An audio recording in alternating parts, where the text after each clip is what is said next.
Rádio 91, ótimo dia para você que está na sintonia do bem. Eu sou Luísa Gualberto, estamos começando mais um programa Aprendendo com a Igreja, neste domingo, 25 de junho de 2023.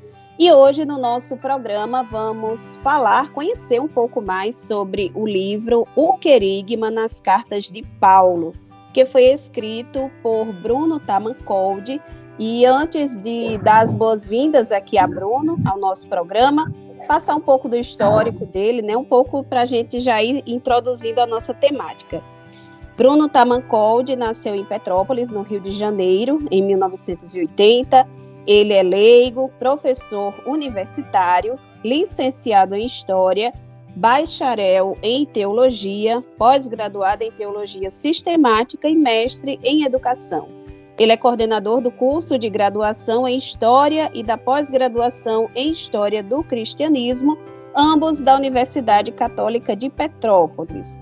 Desenvolve desde 2007 cursos de formação em História da Igreja, Eclesiologia e Catequese, assessorando diversas dioceses do Brasil. Ele é autor também do livro Nos Caminhos da Igreja, Formação Permanente da Fé, pela editora Vozes, e esse livro foi lançado em 2020. E hoje no nosso programa a gente vai falar sobre o livro O Querigma nas Cartas de Paulo. Um ótimo dia, Bruno, bem-vindo aqui ao nosso programa Aprendendo com a Igreja.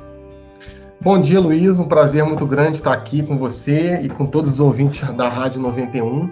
É um prazer poder entrar na sua casa, uma alegria e um privilégio, né? Eu trabalhei em rádio há algum tempo, aqui na Rádio da Diocese de Petrópolis, no estado do Rio, então uma alegria muito grande poder novamente voltar ao rádio, que eu sei que é uma ferramenta de comunicação e de evangelização fantástica. Então, bom dia a todos.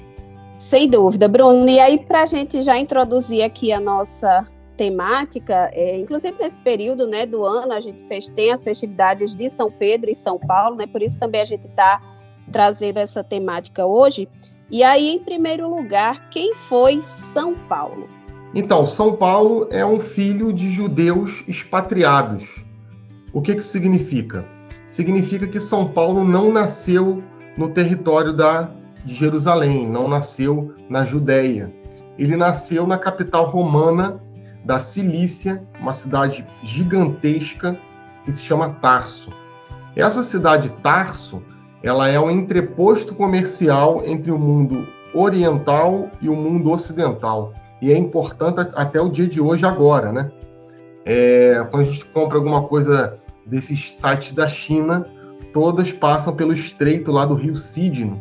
Então, Paulo é esse jovem, né, que não se chamava Paulo, se chamava Shaul, e ele mesmo vai falar em Filipenses que ele é judeu de judeus, né, quanto à lei fariseu, quanto ao zelo perseguidor da igreja, né? Então ele nasce nessa cidade, é uma cidade que vai imprimir nele um caráter metropolita, porque era uma cidade gigantesca e tinha muitos povos que passavam por ali, como eu disse, era um entreposto comercial, era como se fosse São Paulo hoje no Brasil, todo mundo, encontra gente de tudo quanto que é lugar.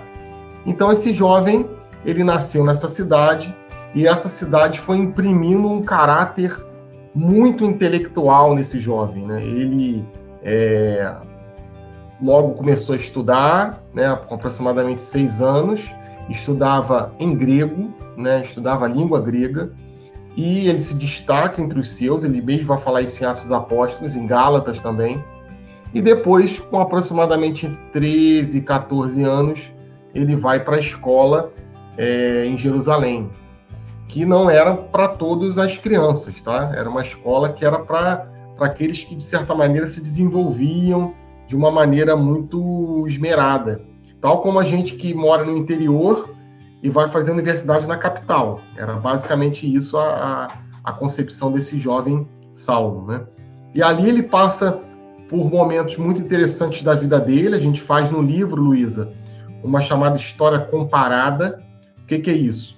O que a gente não encontra sobre a vida de São Paulo, sobre a vida desse jovem Shaul, a gente pesquisa na vida de outros judeus que estavam ali naquele momento e você faz uma aproximação histórica. Deixa eu dar um exemplo. Por exemplo, se você tem alguém que mora em São Paulo e pergunta onde que é a Avenida Paulista, ele sabe onde é, você não precisa perguntar para todos os habitantes de São Paulo onde que é a Avenida Paulista, porque muito provavelmente 90% vão saber onde se encontra. Então a gente faz uma aproximação.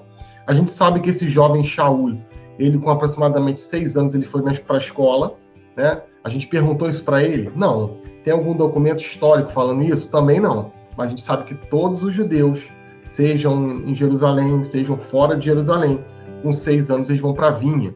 E aí ele se desenvolve, como eu disse, e ele vai para Jerusalém estudar na escola para rabis.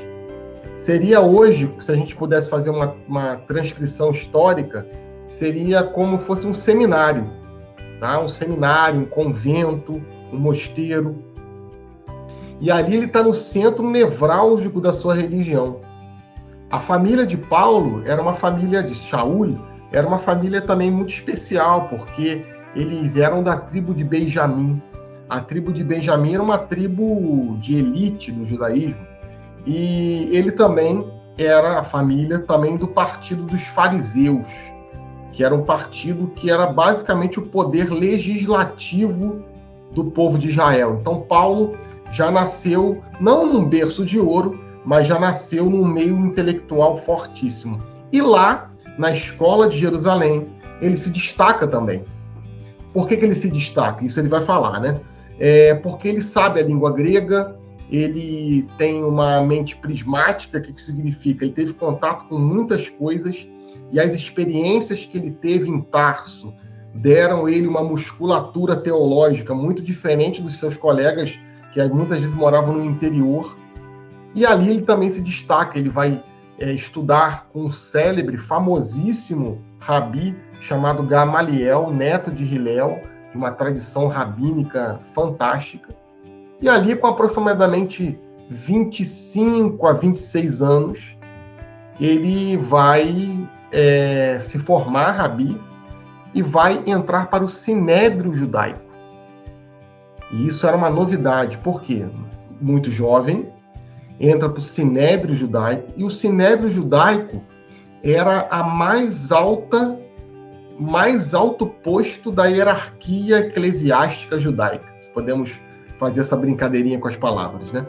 Se a gente pudesse, Luísa, pegar, por exemplo, o que Paulo seria no judaísmo? Ele seria um diácono, se a gente pudesse colocar a nossa hierarquia eclesiástica, tá? Ele seria um diácono, ele seria um padre, ele seria um bispo, ele seria um cardeal, ou ele seria um papa? Ele seria um cardeal. Ele poderia votar e ser votado para ser um sumo sacerdote. Então esse é o Shaul, né, que eu falo lá no primeiro capítulo do livro, né, o Querigma nas Cartas de São Paulo, publicado pela nossa querida editora Paulus. E aí, o que vai acontecer? No mesmo tempo que ele está se formando em Jerusalém, aparece um outro rabi. Não na decantada Jerusalém, numa cidade universitária, mas na simples, humilde, esquecida Nazaré da Galileia. E esse jovem, que era um pouco mais velho que Paulo, entre 5 e 10 anos mais velho que Paulo, quando ele completa 30 anos, ele começa a pregar o reino dos céus. E o reino dos céus não é uma mensagem, o reino dos céus é ele. E o Sinédrio Judaico, com inveja dessa pregação, arma todo um enlace para prender esse outro jovem, e consegue prender. Por quê? Porque esse jovem é o Messias, esse jovem é nosso Senhor Jesus Cristo. E ele faz prodígios, milagres, ele cura, ele salva, ele vai quebrando a lógica judaica, principalmente no Sermão das Bem-aventuranças, que eu falo lá no meu primeiro livro, né? Nos Caminhos da Igreja de Formação Permanente da Fé. E por inveja do Sinédrio Judaico, esse jovem rabi é crucificado. Mas como esse jovem rabi disse, o Messias, Jesus, eu reconstruirei o templo em 3 dias. E ele ressuscita. A porta, a pedra do túmulo foi aberta de dentro para fora. E isso cai como uma bomba no arraial do inimigo, né? Então essa fé nesse Messias crucificado, que depois vai ser a justificativa da perseguição de Shaul, tá? De Saulo, e depois a justificativa de toda a pregação paulina. Ele vai inverter aquilo que ele perseguia, ele passa a adorar, começa subitamente a tomar forças entre seus adeptos, entre os discípulos que no primeiro momento se dispersaram, começam a se reunir e começa uma pregação muito forte, e aí se converte José, que era um levita, tá? Que muito provavelmente conheceu Paulo, conheceu Shaul, quando ele era rabi, e ele recebe o nome de Barnabé, chamado Filho da Consolação. O que o Sinédrio Judaico faz, Luísa? O Sinédrio Judaico chama o seu melhor teólogo, o mais jovem e o que tinha mais eloquência, para abafar essa seita judaica naquele momento, para abafar essa mensagem que para eles, judeus, era uma mensagem herética. Você pegar lá Deuteronômio 21, vai falar que maldito é o homem que é suspenso entre o céu e a terra. Então, para o judeu, o Messias jamais seria alguém crucificado. E aí vem Shaul, cheio de zelo pela sua religião, e começa a perseguir de morte o cristianismo. E aí a gente vai ver vários relatos das pessoas falando dele e dele falando de si mesmo, que ele era um perseguidor, que ele era um insolente, que ele era um blasfemo, que ele perseguia de morte o caminho, que ele não respeitava domicílio doméstico e prendia as pessoas e batia e levava à morte. E aí acontece um outro grande fato, que é uma morte de alguém muito importante, que é Estevão. Paulo era um assassino, tá, Luísa? Sem dúvida nenhuma. Paulo tinha as mãos manchadas de sangue, ainda Shaul. Só que ele mata um colega dele de escola rabínica, que é Estevão. Como que a gente sabe que Estevão é alguém da escola rabínica? Porque ele faz um discurso que nenhuma pessoa que não estuda teologia seria capaz de fazer. Em Atos 7, um discurso gigantesco, ele vai desde Abraão até Jesus, mostrando que Jesus é a lei. Vem dar um complemento à lei e é a lei em si.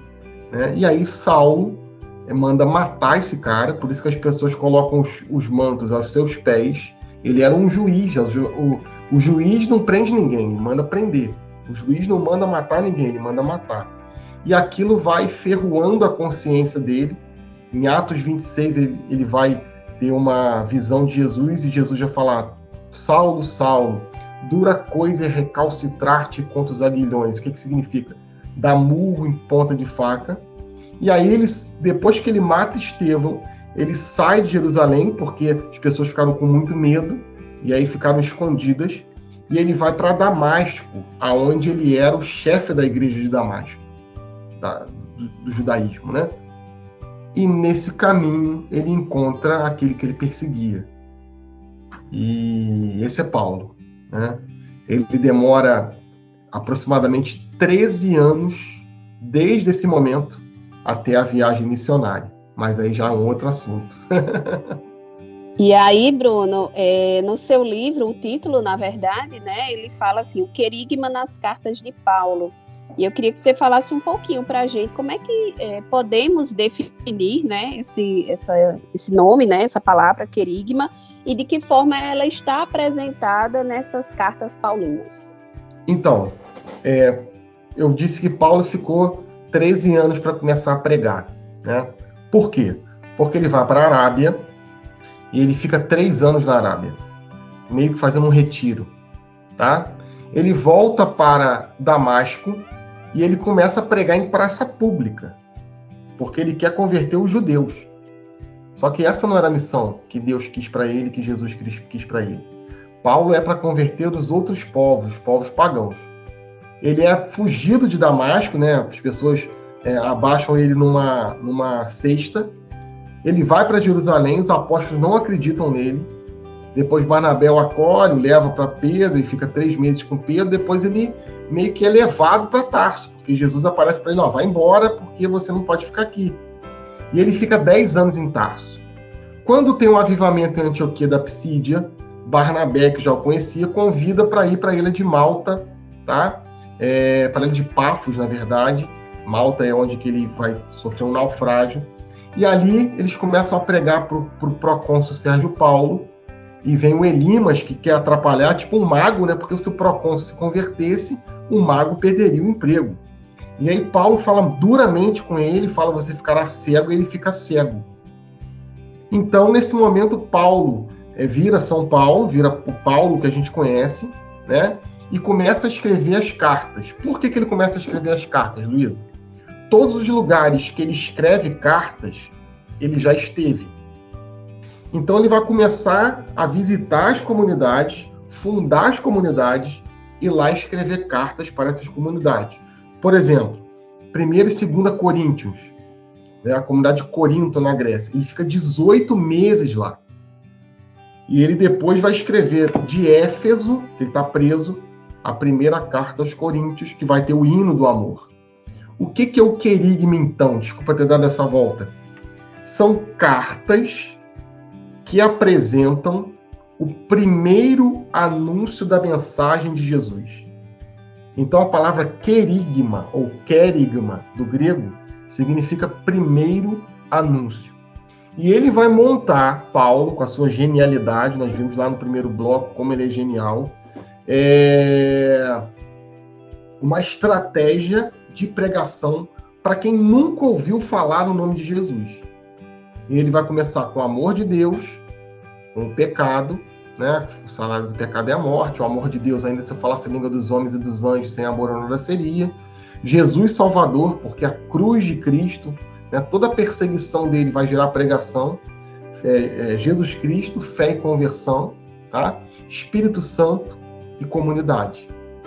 Então, são esses os tópicos do querigma. E qual a importância do querigma para a igreja? A igreja sempre trabalhou o querigma desde os primeiros séculos. E as cartas de Paulo têm sempre um cunho querigmático, um cunho exortativo. Então, a carta aos Coríntios ele vai falar do Espírito Santo, vai falar do amor. A carta aos Romanos ele vai falar sobre o pecado, sobre a carta aos Gálatas. Então, em cada carta ele vai citar um ou dois temas do querigma. E o querigma é fundamental, principalmente para a catequese. Tá? Então, depois da catequese tradente de João Paulo II, em 1979, do Vaticano II, em 65, da catequese renovada, em 1993, a Igreja pede sem cessar que a catequese seja uma catequese de inspiração bíblica querigmática. Então, esse é um pouco o querigma, que significa anúncio. O querigma tem o querix, que é o mensageiro, tá? O queriço, que é o ato de passar a mensagem, e o querigma, que é a mensagem em si. Em latim, essa palavra é arauto, tá? Aí que vem a expressão arauto do evangelho, aquele que leva o evangelho. Então é uma palavra muito rica, polissêmica, e que tem várias maneiras de explicar. Bruno, você vai continuar aqui com a gente, vamos para um rápido intervalo, e você que está na Sintonia do Bem, não sai da Rádio 91, ainda tem mais programa Aprendendo com a Igreja, rapidinho e a gente volta já.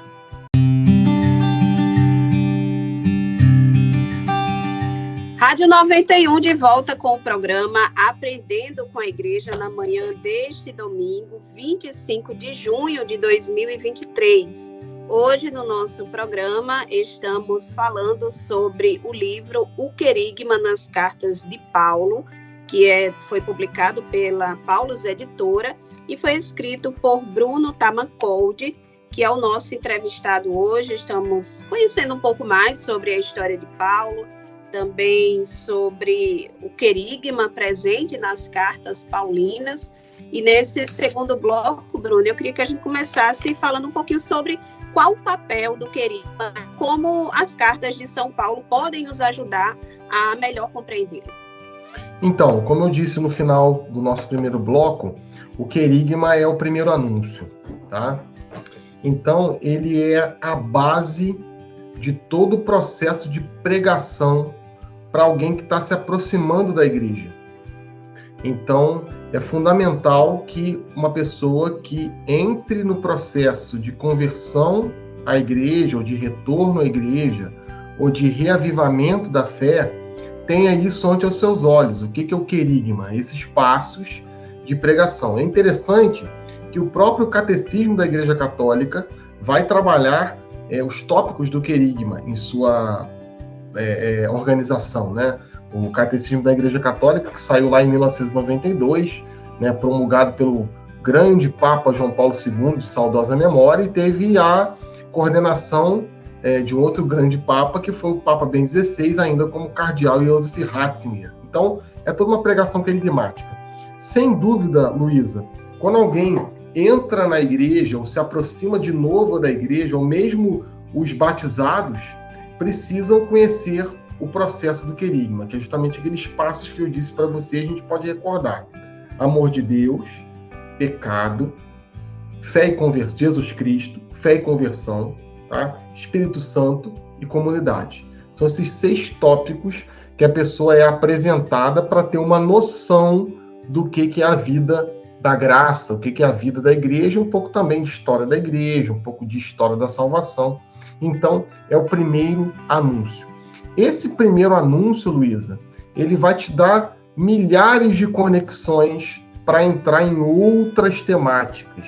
Por exemplo, você pega o amor de Deus, você pode estudar teologia fundamental a partir do amor de Deus. Você pega o pecado, você pode estudar moral. Se você pegar, por exemplo, o 2º capítulo do livro, né, eu vou trabalhar os pecados capitais, né, que são os pecados de capta. Eu pego lá a prima secunda do Tomás de Aquino, que é a Suma Teológica. Então, são temas que são fantásticos. Mas, por exemplo, uma criança entrou na igreja, você tem que passar o querigma para ela. Um adulto está voltando para a igreja, o querigma é fundamental. Quantos retiros espirituais nós fazemos e que tem como base o querigma, né? Encontro querigmático. Então é fundamental. Quando uma pessoa entra na igreja, tu não vai dar um livro muito denso para a pessoa ali, né? Pode dar, de repente, São João da Cruz, que é um tema complexo, ou Tomás de Aquino, você vai aos poucos, né? O próprio Paulo vai falar isso, né? Quando eu era criança, eu pensava como criança, falava como criança, e agora que eu estou adulto, eu quero um alimento mais sólido. O primeiro alimento, sem dúvida nenhuma, é o querigma. Se debruçar sobre isso. E é uma fonte inesgotável de reflexão, sem dúvida nenhuma. E aí, Bruno, durante essa sua pesquisa e o estudo das cartas de Paulo, você fez alguma descoberta ou interpretação que foi surpreendente ou inesperada? Sim, sem dúvida. Pesquisa é sempre algo que é muito interessante, porque às vezes você está procurando uma coisa e você acaba achando outra, né? Como na sua casa, né? Você está procurando uma coisa e acha outra. Está procurando o seu cortador de unha e acha um pendrive perdido no sofá. É um pouco assim pesquisa, né? O que me impactou muito na pesquisa? Que, claro, eu já tinha ideia. Esse estudo demorou, Luísa, quase 15 anos, né? Foi um período longo de estudo, de reflexão. E aí, quando veio a pandemia, eu já tinha publicado o livro pela editora Vozes, né, em 2020, no iníciozinho, antes da pandemia. Infelizmente tivemos esse momento trágico, né? Só que aí eu em casa, trabalhando em home office, eu desengavetei o projeto sobre Paulo. Eu já tinha o primeiro capítulo basicamente escrito, mas eu comecei a comprar livro, comecei a pesquisar de uma maneira mais aguda. E o que mais me impressionou, Luiz, foi uma coisa que eu já citei aqui. O período que ele demorou para começar a pregar. Isso é muito impressionante. Primeiro ele demora 3 anos, ele vai para Tarso, ele vai para a Arábia e depois ele volta para Damasco e para Jerusalém. Ali, Luiz, eu consigo intuir que Paulo ainda estava governado pelo homem velho, né? Paulo ainda se sentia um grande rabi, a pessoa mais indicada para assumir o governo da igreja de Jerusalém. Ele ainda estava governado pelo homem, não o homem espiritual, mas o homem ali, o intelectual do mundo judaico. E Jesus foi aos poucos trabalhando com a sua pedagogia. Jesus é um pedagogo muito exigente e foi aos poucos mostrando para Paulo que sem ele não pode fazer nada. Se no Antigo Testamento tudo dependia do homem por conta da resposta, no Novo Testamento, Luísa, tudo depende de Deus. E Paulo, depois que ele tem o fracasso de Jerusalém, de Damasco, que ele não é aceito pelos apóstolos no primeiro momento, e depois ele vai para a casa dele, e ele não volta festejado para casa. Ele volta como alguém que era um grande rabi e que agora abandonou a fé que ele tinha, abandonou a fé dos seus pais. E ali ele fica 10 anos.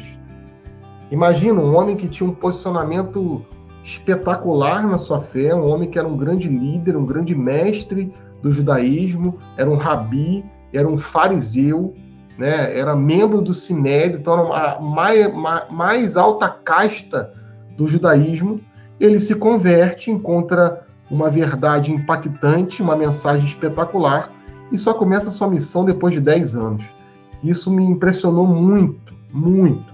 Por quê, Luísa? Porque o nosso mundo, e ouvintes da Rádio 91, o nosso mundo é um mundo muito imediatamente, né? Tudo tem que ser para agora. Às vezes, se o nosso pároco não responde a mensagem que visualizou, a gente já fica angustiado, né? Então, isso é um ponto de reflexão. Nada é para já, as coisas têm um ponto de maturação, né? Eu gosto muito de fazer artesanato, Luísa, com madeira, né? Eles têm umas coisinhas aqui em casa, eu gosto de lixar, de pintar. E madeira, tu não pode ter pressa. Tem que ser devagar, tem que ser com calma. Você vai, passa o verniz, aí espera talvez 18 horas, 24 horas para secar. Então, isso Paulo nos ensina. E eu fiquei muito impressionado com essa questão dele só começar a pregar mesmo depois de 13 anos. Isso é incrível. Bruno, e essa mensagem de Paulo, você acredita que essa mensagem dele foi transmitida há centenas e centenas de anos? Ela ainda é atual no dia de hoje, nos dias de hoje? Você tem essa percepção? Sim, a mensagem bíblica, de modo geral, ela é atual e tem um motivo muito, muito claro, porque é uma mensagem antropológica. O que significa, Luísa? É uma mensagem que fala do homem. E o homem, ao longo da história, ele não mudou uma linha. Tá? Em que sentido? O homem medieval, o homem dos séculos passados, o homem da Idade Média, da Idade Antiga, ele queria as mesmas coisas que o homem quer hoje. O que mudou foi o entorno, o que mudou foi a tecnologia. Tá? Você pensar, hoje a pessoa quer um carro novo. Há 400 anos a pessoa queria um cavalo novo. Então os anseios do homem são muito parecidos. E é por isso que a mensagem bíblica é uma mensagem que é atual, porque fala dos anseios do homem, das falhas que o homem tem, das angústias que o homem tem. E isso dificilmente vai usar. Você usando, de repente, um arado ou usando um iPhone. Os anseios e as angústias do homem são muito parecidas. E Paulo, ele é um homem que é perito em humanidade, né? Paulo VI vai falar que a igreja é perito em humanidade. Sem dúvida nenhuma, a gente vê isso nas Sagradas Escrituras, né? Jesus tem um coração, Jesus tem uma mensagem muito antropológica, que olha o homem por inteiro. O próprio Antigo Testamento também é assim. Você pega, por exemplo, Provérbios de Salomão, vai falar o homem vê o exterior, porém Deus vê o coração, mostrando que Deus olha para dentro da gente, literalmente. Você pega, por exemplo, o profeta Isaías, né? Porque és precioso aos meus olhos, troco reinos por ti, ser amado, querido. Então, a mensagem bíblica como um todo, ela é muito antropológica, então toca a todos. E especialmente as cartas paulinas. Por quê? Porque Paulo, ele não está num ambiente agropastoril, como era o ambiente de Jesus, né? E isso nos toca muito, porque a maioria das pessoas no Brasil, no mundo, moram em cidades. Tá? Grande concentração demográfica em cidades. A mensagem de Jesus é para quem mora, de certa maneira, ele vai usar um cenário agropastoril. Então ele vai usar que exemplos? Campo, vinha, pescaria. E todo mundo sabe o que é isso. Paulo vai usar exemplos do cotidiano de um lugar de cidade. Então, por exemplo, pedra angular, edifício, né? Ruas, iluminação. Então, é muito interessante como que é construída a mensagem bíblica, que é atualíssima, e a mensagem paulina segue esse mesmo panorama. Sem contar, Luísa, na genialidade que Paulo trabalha com a língua, né? Com a linguística, com a escrita. Claro que muitas vezes ele precisava de uma anuência, de um escriba, para ajudá-lo a escrever, porque ele muito provavelmente pegou malária e isso dava uma dor de cabeça nele alucinante, né? É um dos espinhos da carne de Paulo. No livro eu vou apresentar um outro espinho na carne, aí fica a curiosidade para tu ler o livro e comprar também. Ele precisava de alguém para escrever para ele, então ele ditava. Então ele tinha um domínio da língua grega, que é a língua mãe de todas as línguas, absurdo. Ele tinha um conhecimento fantástico. Ele citava os filósofos gregos, como Epimênides. Nenhum dos outros apóstolos de Jesus, Luís e ouvintes, seria capaz de citar um filósofo grego como Paulo citava. Os outros apóstolos eram pessoas muito simples, né? Nem todos eram letrados, então Paulo, sem dúvida nenhuma, escreve de uma maneira muito atual. Bruno, a gente vai para mais um intervalo e você que está aqui na Sintonia do Bem, nos acompanhando também nesta manhã de domingo, não sai da Rádio 91, vamos a um breve intervalo e já a gente está de volta com o terceiro e último bloco do nosso programa Aprendendo com a Igreja.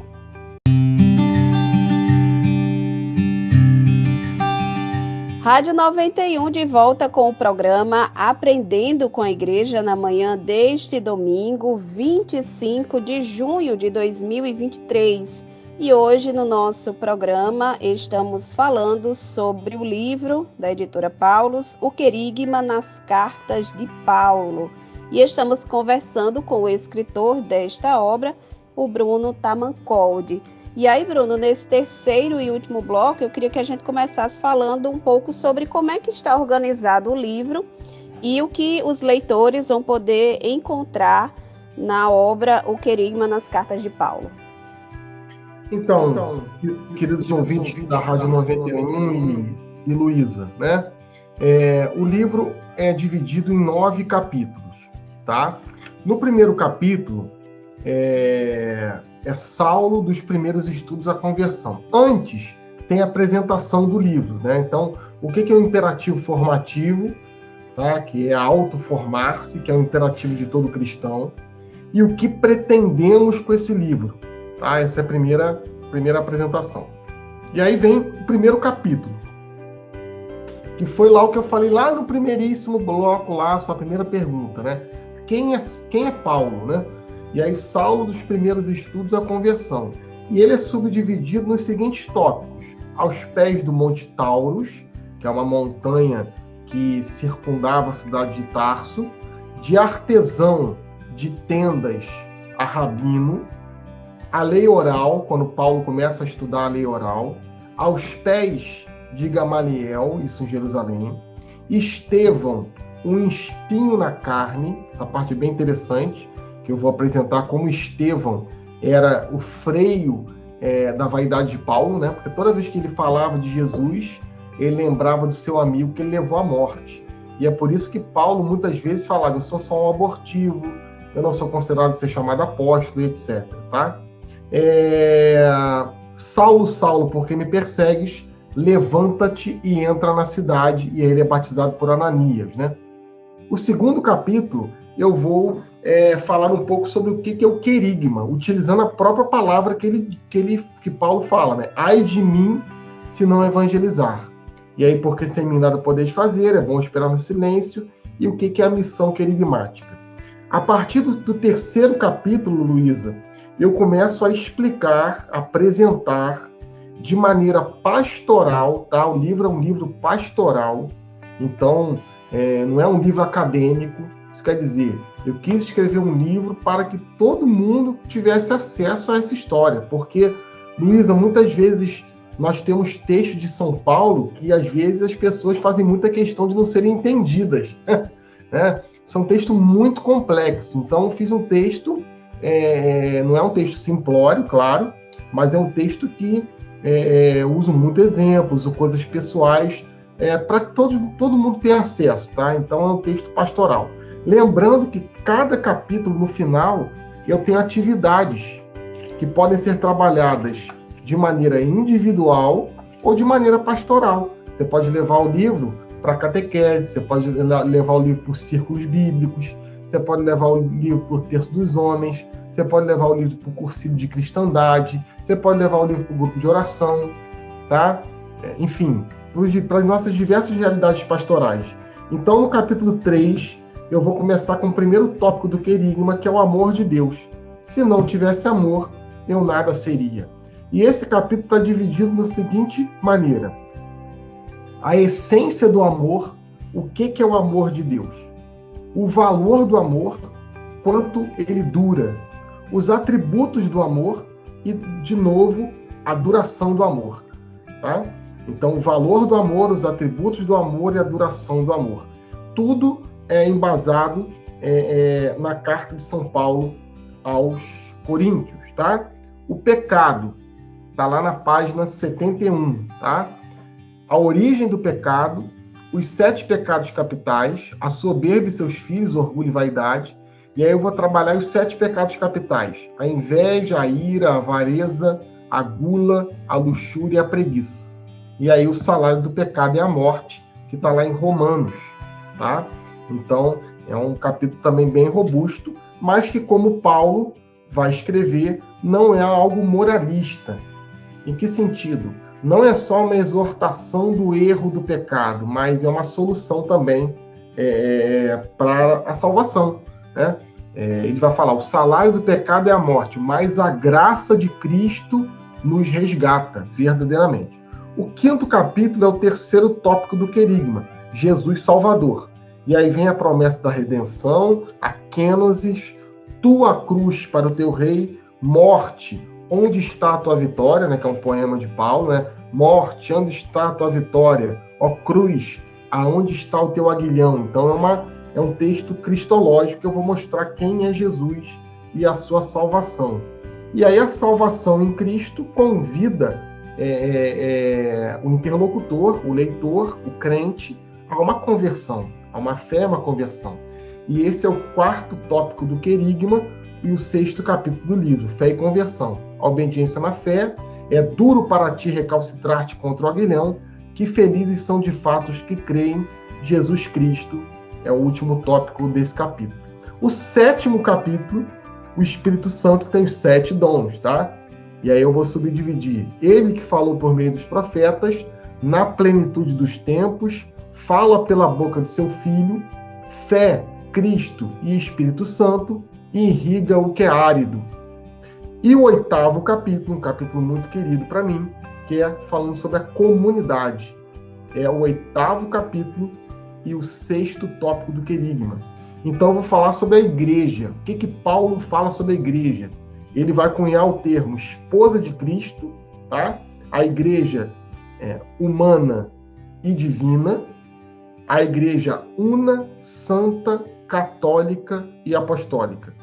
E o último capítulo: combati o bom combate, que aí eu fecho o livro lá em 2 Timóteo, quando ele é decapitado por Roma, né? Ele está preso em Roma no ano 64 e ele é decapitado, então o livro está subdividido dessa maneira. Você já falou indiretamente nessa pergunta, mas é importante a gente reforçar a quem esse livro é destinado, Bruno. Então, quando eu escrevi, eu pensei especificamente nos catequistas, tá? Por conta do querigma.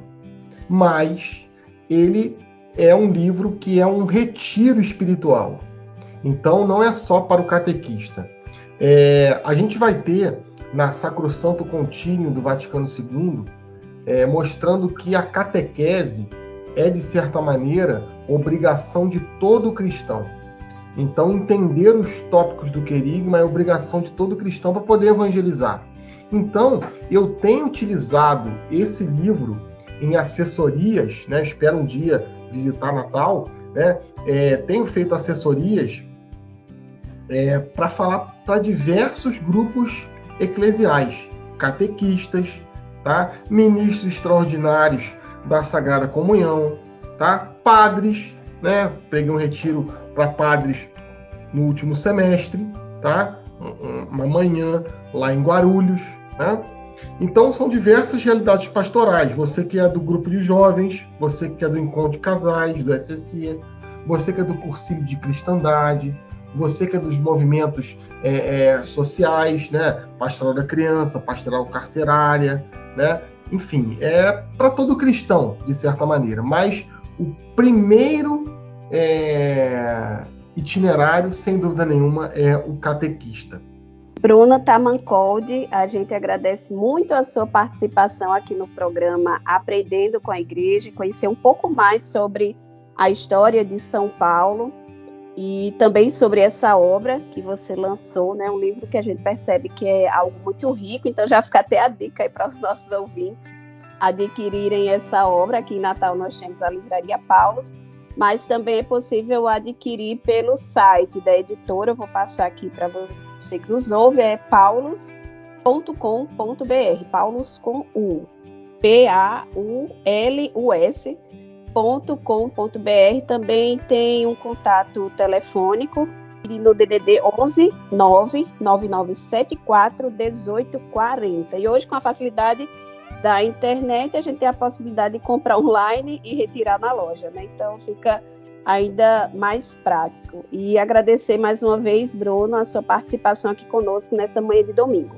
Eu que agradeço, uma alegria poder estar participando da Rádio 91 de Natal, uma alegria, e estou à disposição, né? Lembrando também que o livro, Luísa, tem em formato Kindle, né? Tem em formato digital também no site da editora Paulus, no site da Amazon, né, que é a detentora dos direitos do Kindle, né?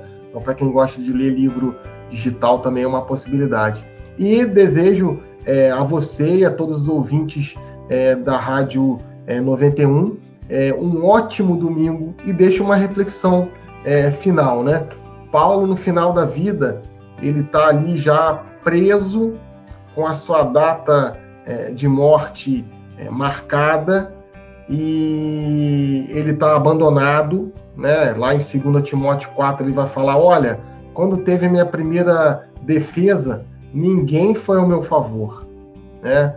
Demas me abandonou pelo mundo presente, Tito foi para Dalmácia, outro para Galácia, e eu estou aqui sozinho, só Lucas está comigo, né?